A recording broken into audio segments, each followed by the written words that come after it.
আজ আমরা সকাল সকালে বেরিয়ে পড়েছিলাম ঘুরতে যাওয়ার উদ্দেশ্যে। আর এই যে আমার বর আর আমার বাবা আগেই চলে গেছে টিকিট কাটতে।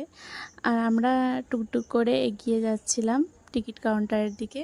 ওখানে গিয়ে আমরা ওয়েট করব বাপির জন্য। বাপি টিকিট কেটে আসবে, তারপরে ট্রেনে উঠে আমাদের গন্তব্যস্থলে আমরা পৌঁছবো। এখনই বলবো না যে আমরা কোথায় যাচ্ছি, পুরো ভিডিওটা দেখলেই তোমরা বুঝতে পারবে।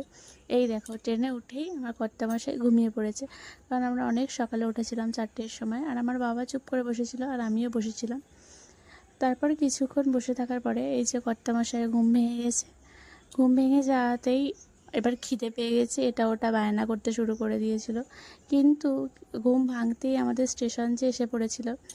স্টেশনে নেমেই আমরা আমাদের গন্তব্যস্থলের দিকে যাচ্ছিলাম। স্টেশনে কত ভিড় দেখো, আজকের হচ্ছে ঈদ ছুটির দিন, তাও মানুষের এত ভিড়। আর আমরা এই